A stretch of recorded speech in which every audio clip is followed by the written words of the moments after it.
හරි මේ වීඩියෝ එකෙන් කතා කරන්නේ ගොඩක් අය හරියට පැහැදිලිව තේරුම් අරන් නැති ආස්ක් ප්‍රයිස් එකයි බිඩ් ප්‍රයිස් එක සහ ස්ප්‍රෙඩ් එක කියන එක ගැන.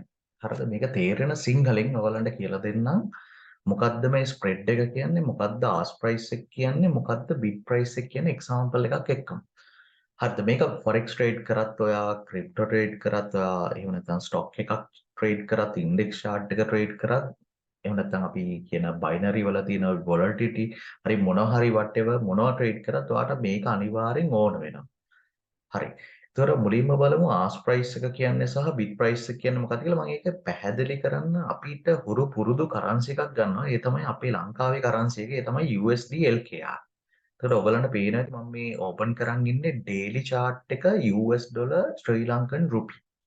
එතකොට මේක ICE සර්විස් එකෙන් දෙන data සර්විස් එකෙන් දෙන chart එක තමයි මේ ඕපන් කරගෙන ඉන්නේ. එතකොට ඔයාලට පේනවා මේ chart එකේ දැන් යන price එක තියෙන්නේ නැවතිලා තියෙන තැන 327.7 270ක වගේ ගාණකින් තමයි නතර වෙලා තියෙන්නේ.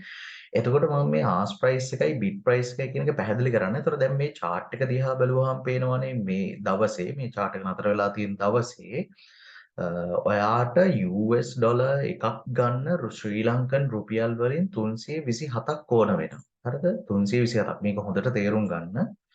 ශ්‍රී ලංකන් රුපියල් වලින් වාට ඩොලර් එකක් ගන්න මේ නතර වෙලා තියෙන විදිහට බැලුවොත් එහෙම 327යි සත ගාණක් ඕන වෙනවා. මම මෙතනදී පොඩ්ඩක් සත ගාණ පොඩ්ඩක් අතහැරලා දාලා වාට කියලා දෙන්න වැඩේ තේරුම් ගන්න පහසු වෙන්න.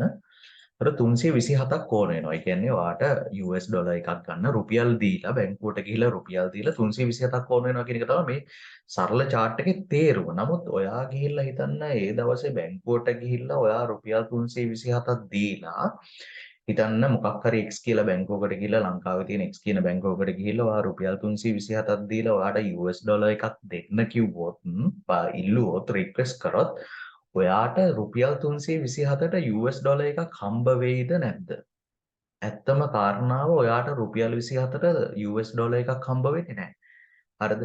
අපි ලීගලි මාකට් එක කියන්නේ බැංක් මාකට් එකනේ අපි ඒකේ බැලුවොත් එහෙම ඔයාට රුපියල් 324 ඔයාට මේක හම්බ වෙන්නේ නැහැ ලීගලි වුණත්. ඒ කියන්නේ ඔයාට chart එකේ පේනවා මේ තියෙන world wide data survey එකකින් පෙන්වන chart එකක්. නමුත් ඔයාට රුපියල් 327ට මේක හම්බ වෙන්නේ නැහැ. ඒකට හේතුව බැංකු කියන්නේ තනිකර ඒගොල්ලෝ රන් කරන්නේ බිස්නස් එකක්. එතකොට මේ වර්ල්ඩ් මාකට් එකේ අද US ඩොලර් රුපියල් යන්නේ 327 එක්ස්චේන්ජ් රේට් එකේ කියලා පෙවුනුනට නිරූපණය වුණාට මතක තියාගන්න ඒගොල්ලෝ කවදාවත් ඒ මිලෙන් දෙන්නේ නැහැ. 327න් විකුණන්නේ නැහැ US ඩොලර්ස්. හරිද? විකුණන්නේ නැහැ. ඇයි ඒ විකුණන්නේ නැත්තේ? ඒගොල්ලන්ට ලාභයක් තියාගන්න ඕනේ. ඒගොල්ලන් ලාභයක් අනිවාර්යෙන් ඕනේ. ඒගොල්ලෝ ලාභයක් නැතුව ඔයාලට පිනට දෙන්නේ නැහැනේ. කාටවත් පිනට දෙන්නේ නැහැ. ඒ නිසා ඒගොල්ලෝ අනිවාර්යෙන් ලාභයක් ගන්න ඕනේ. ඒ නිසා මොකද කරන්නේ? ඒගොල්ලෝ 327කට වඩා වැඩි ප්‍රයිස් එකකට තමයි අනිවාර්යෙන් දෙන්නේ.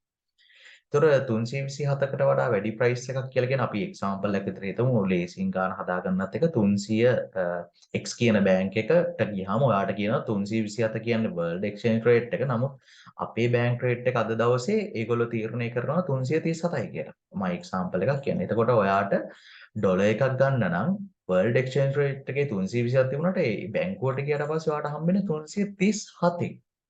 හරිද? ඒකෙන් තමයි ඒගොල්ලෝ ප්‍රොෆිට් එකක් ගන්න. හරිද? ඒකේ තමයි ප්‍රොෆිට්. ඒක අනිවාර්යෙන් ඕනේ ඒගොල්ලන්ට. ඒගොල්ලෝ ඒක වැරද්දක් කරනව නෙමෙයි. ඒක ඒගොල්ලන්ට අනිවාර්යෙන් ගත යුතු තැනක්. ඒ නිසා ඒ ප්‍රමාණයෙන් තමයි ඔයාට හම්බ වෙන්නේ. 327න් නෙමෙයි හම්බ වෙන්නේ 337න්. හිතන්න දැන් ඒක හොඳට තේරුණා නම් තේරුන්නේ නැත්නම් නැවත මේක අහන්න. හරි ඒක තේරුණා නම් අපි යමු ඊළඟ කොටසට. මොකද්ද දැන් හිතන්න ඔයා ගාව ඩොලර් එකක් තියෙනවා. ඔයා ගාව දැන් ඩොලර් එකක නෝට් එකක් තියෙනවා. ඔයා ගිහිල්ලා ඒක විකුණන්න හදනවා බැංක් එකකට. එතකොට මේ බැංක් එකේට ගියාට පස්සේ දැන් ඔයා යන්නේ අද දවසේ එක්ස්චේන්ජ් රේට් එක ඔයා ForeX ගන්න කෙනෙක් විදිහට ඔයා chart එක බලලා කියනවා අද 327යිනේ ගාන මට 327ක් දෙන්න කියලා මේක දීලා. මේ ඩොලර් නෝට් එක අරගෙන. හරිද? නමුත් ඔයාලා 327ක් හම්බ වෙයිද? අනිවාර්යෙන් ඔයාලට 327ක් හම්බ වෙන්නේ නෑ. මොකද ඒගොල්ලෝ කරන්නේ බිස්නස් එකක්. ඒ බිස්නස් එකට ඒගොල්ලෝ කවදාකවත් ප්‍රොෆිට් එකක් තියාගෙන මිසක් පාඩු පිට බිස්නස් එකක් කරන්නේ නැහැනේ. බැංකුවක් කවදාකවත් පාඩු පිට බිස්නස් එකක් කරන්නේ නැහැ. එහෙනම් අනිවාර්යෙන් මොකද කරන්නේ? ඒගොල්ලන්ට ඒක ලාභයක් ගන්න නම් ඒගොල්ලෝ මොකද කරන්න ඕනේ? ඔයාගෙන් ගන්න ඩොලර් ඒක ගන්න ඕනේ අඩුවට. කියන්නේ අද දවසේ පෙන්නන ඔරිජිනල් මිලට වඩා අඩුවෙන් අනිවාර්යෙන් ඒගොල්ලෝ ගන්න ඕන.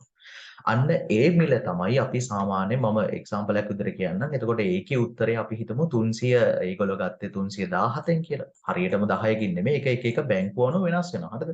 ආ හිතන්න X කියලා බැංකුවට ගියාම 317න් ඒක ගන්නවා. ඊට පස්සේ Y කියන බැංකුවට ගියාම ඒක 320න් ගන්නවා. හරිද? එක එක බැංකුවල එක එක විදිහට ඒක වෙන්නේ ගන්න දෙනවා. ඒක පෞද්ගලික බැංකුවල, රාජ්‍ය බැංකුවල කියලා එහෙම සමානතාවයක් අසමානතාවයක් ලොකුවට නැහැ. හරිද? අනිවාර්යෙන් ඒ එක එක බැංකුවල ස්වභාවය අනුව තමයි ඒක වෙනස් වෙන්නේ. දවසේ ගන්න තීරණය වෙන්නේ. හරි. එතකොට ඒ අගය ඔයාලට පේනවා ඇත්ත මිලට වඩා, ඒ කියන්නේ අද දවසේ ඩොලර් එක වටිනාකමට වඩා අඩු ප්‍රමාණයකින් තමයි ඔයාලට අනිවාර්යෙන් මිලදී ගන්න වෙන්නේ. ඉතින් ඔය එක්ස්පීරියන්ස් එකම ඔයගොල්ලන්ට තියෙනවනේ. ඔයගොල්ලෝ ස්ක්‍රිල් සෙල් කරන්න යද්දී ස්ක්‍රිල් එක සෙල් කරන්න යද්දී ඔයගොල්ලෝ දන්නවා ඔයගොල්ලන්ට ඒ ස්ක්‍රිල් බයි කරන මනුස්සය ගැන ටිකක් අඩු වෙනවා. අනිවාර්යෙන් ටිකක් සැලකිය යුතු ගණක් අඩු වෙයි. මොකද එයා කාට හරි එක සෙල් කරන්න ඕනේ. එයාගේ බිස්නස් එක තියෙන එතනනේ. එයා කරන්නේ ForeX තමයි. හරිද? එයා ඔයාට තේරුන්නේ නැති වුණාට එයා ස්ක්‍රීන් සෙලර් කෙනෙක් කියලා කියන්නේ බයර් කෙනෙක් කියලා කියන්නේ එයා කරන්නේ ForeX තමයි. එයා කරන්නේ ටිකක් අර ඉල්ලීගල් සයිඩ් එක. හරිද? ඒක ලීගලි නැති පැත්තකින් තමයි ඒක කරගෙන යන්නේ. හරිද? අපි කියන එක බ්ලැක් මාකට් එක කියලා. හරි. ඒතොර ඔන්න ඔය ප්‍රයිසස් දෙකේ පේනෝනේ ඔරිජිනල් ගානට වඩා මේ දෙකේ වෙනසක් තියෙනවානේ. මේක තමයි world stock market, world exchange market එකේ පෙන්නන ප්‍රයිස් එක. නමුත් ඔයාට හම්බෙන්නේ ඔයා බයි කරොත් හම්බෙන්නේ ඊට වඩා වැඩි ගානකින් තමයි. සහ සෙල් කරොත් හම්බෙන්නේ ඔයා ගාව තියෙන ඩොලර් සෙල් කරොත් හම්බෙන්නේ ඊට වඩා අඩු ගානකින්. ඔන්න ඔය ප්‍රයිස් දෙක අතර, ඒ කියන්නේ බැංක් එකෙන් මෙන්න මේ පෙන්නන ප්‍රයිස් දෙක අතර වෙනසට තමයි අපි කියන්නේ ස්ප්‍රෙඩ් එක කියලා. මේන්ලි ඔන්න ඔය දෙක අතර තියෙන වෙනසට තමයි ස්ප්‍රෙඩ් එක කියලා කියන්නේ. ඒතර ඔයගලන්ට ඒක පැහැදිලිව තේරුම් ගන්න පුළුවන් වෙන්න ඕනේ. දැන් මේ එක්සැම්පල් එකත් එක්ක හරි ලේසියෙන් තේරුම් ගන්න පුළුවන් වෙන්න ඕනේ ස්ප්‍රෙඩ් එක කියන්නේ මොකක්ද කියලා. හරිද? ඒතර ස්ප්‍රෙඩ් එක කියන්නේ මොකක්ද කියන එක දැන් මම හිතන්නේ ක්ලීන් ඒක ඔයා ওই විදිහටම ඔයාගේ කරන්සි පෑයකට ඇඩ් කරගන්න. මේ විදිහටම. එතකොට ඔයාගේ MT4 එක හරි MT5 එක හරි C trader හරි ගියාට පස්සේ ඔයාලට පෙන්නනවා ඔයාගේ අර කෝට් ලිස්ට් එකේ ඔයා කරන්සි පෑස් කියන ලිස්ට් එකේ පෙන්නනවා ප්‍රයිසස් දෙකක් හැම වෙලේම මාරු වෙනවා. අන්නේ දෙක අතර වෙනස එහා පැත්තේ පෙන්නනවා. අන්නේ පෙන්නන ප්‍රමාණය තමයි ඔයාට කියන්නේ ස්ප්‍රෙඩ් එක කියලා. අපි එක්සැම්පල් එකක් විදිහට මම මෙතන ඔයාට ෆොටෝ එකක් අරන් තියෙනවා බලන්න. එතකොට මේ තියෙන ඔයාට පේනවද ඒ වගේ ගත්ත ස්ක්‍රීන්ෂොට් එකක් තියෙන අපේ MT5 එකකින් ගත්ත ස්ක්‍රීන්ෂොට් එකක් තියෙන බලන්න. එතකොට මේකේ තියෙන යුරෝ USD වල ඔයාට පේන ප්‍රයිස් එක පේනවද ආස් ප්‍රයිස් එක සහ බිඩ් ප්‍රයිස් එක කියලා ඔන්න දෙකක් යනවා. එතකොට පේනවද ඒකේ හයර් ප්‍රයිස් එක. ඒක තමයි ආස් ප්‍රයිස් එක වෙන්නේ. ඊට පස්සේ බිඩ් ප්‍රයිස් එක තමයි ලෝවර් ප්‍රයිස් එක වෙන්නේ. මේ දෙක අතර තියෙන වෙනස තමයි ස්ප්‍රෙඩ් එක කියලා කියන්නේ. හරිද? එතකොට ඕනම බ්‍රෝකර් කෙනෙක්ට ඒක තියෙනවා. හරියට නිකන් බැංකුවකට ප්‍රයිස් එකක් තියෙනවා වගේ එක්ස්චේන්ජ් රේට් එකක් තියෙනවා. දවසකට ඔයගොල්ලෝ දන්නවා දෛනිකව ඒගොල්ලෝ එක්ස්චේන්ජ් රේට් එකක් අප්ඩේට් කරනවා. එතකොට බැංකුවෙන් බැංකුවට ඒක වෙනස්. ඒ වගේ ඒ විදිහම තමයි බ්‍රෝකර්ගෙන් බ්‍රෝකර්ට ස්ප්‍රෙඩ් එක කියන එක වෙනස් වෙනවා. එතකොට ඔයා බ්‍රෝකර් කෙනෙක් සිලෙක්ට් කරගනිද්දිත් ඔයා බලන්න ඕනේ පුළුවන් තරම් ඔයා තෝරගන්න බ්‍රෝකර්ගේ ස්ප්‍රෙඩ් එක අඩු බ්‍රෝකර් කෙනෙක් තෝරගන්න.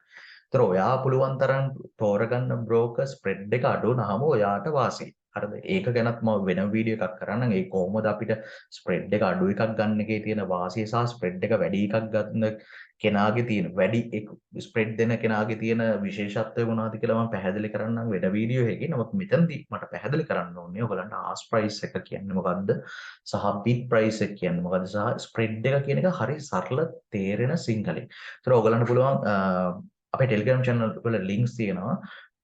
description එකේ තියෙන link එකෙන් Telegram channel එකට join වෙලා අපේ තියෙන membership individual සහ group membership යනවා. ඒවට join වෙන්න පුළුවන්. අපි ඊළඟ වීඩියෝ එකකින්